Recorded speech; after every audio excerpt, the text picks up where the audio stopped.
Um, this time I want to show you a little bit about shaping and finishing your foam pieces once they're done, and I've made a little, just a mock-up piece here to show you some of the techniques that you can use.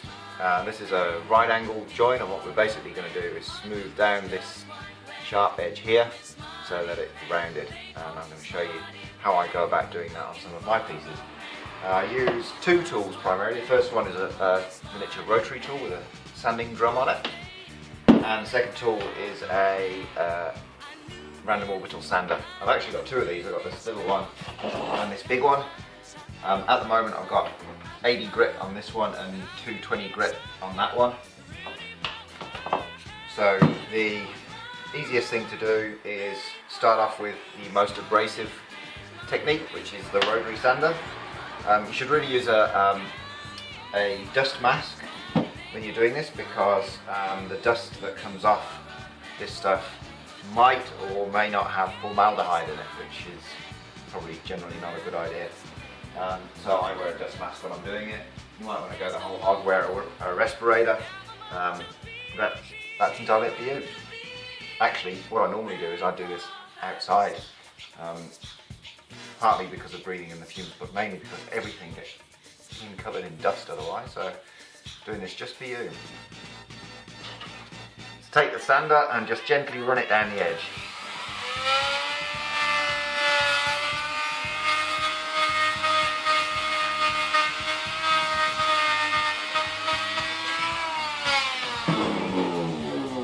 Alright, and there's the start of the rounding. You can see I've just taken a sort of bevel off it with that.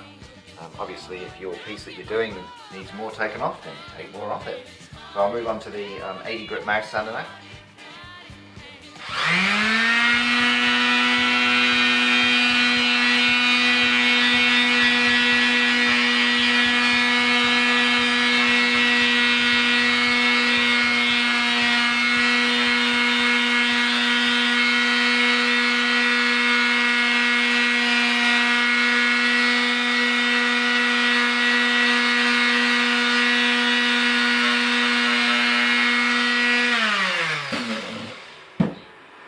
So what you're doing with that is just creating the shape really, and you can probably see that the finish that it leaves behind is quite rough. That's probably okay if you're going to coat the piece in something before you're going to paint it, but if you're just going to paint it straight away, what will happen is the paint will absorb into that rough surface quite readily, and you'll find you'll have to put twice as much paint on. So one way you can get, and you'll have a rough finish once you finish doing that. So one way you can get around it is just use a lighter grit sandpaper, and it will take some of that roughness off it.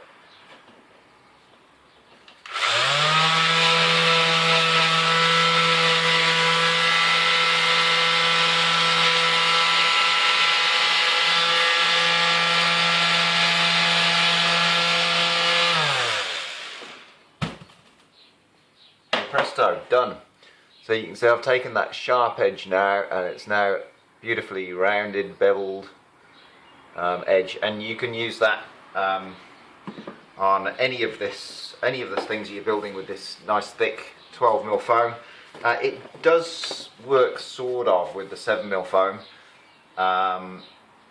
but what it tends to do is as soon as the surface heats up, it starts to pill, and it will pull large pieces off it. So if you're using thinner or more flexible foam, just be careful and test out your sander on a few bits first.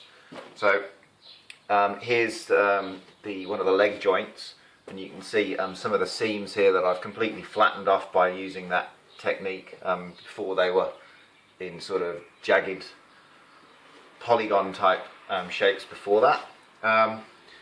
So there was a reason I had this piece here as well, and this was to show you a technique that you can use to put detail lines in your pieces. It's really simple to do. What you do is you just get your scalpel, get your knife, whatever you're using, and just cut a small square, whatever your shape is, just cut lightly into the foam to create the cut in there. And then what you get your heat gun out.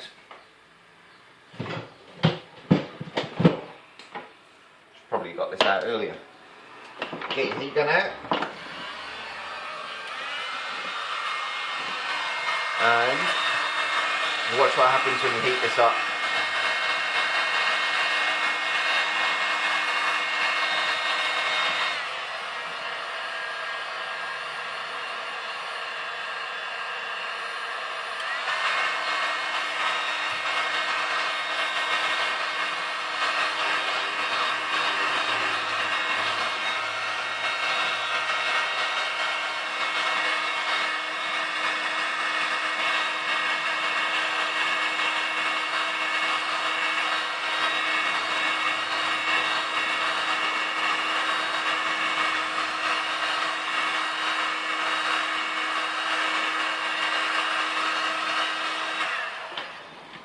So that's about as much as it needs. As you can see, what you've got now is that that detail has popped out, because what the heat gun does is it just gently melts the edge of the cuts that you've made, and contracts the foam in those areas, which reveals that line that you've put in.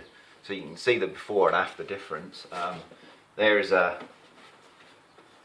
line that I've not heated up yet, and that's it afterwards. What you can also see is that the heat gun makes the foam shiny.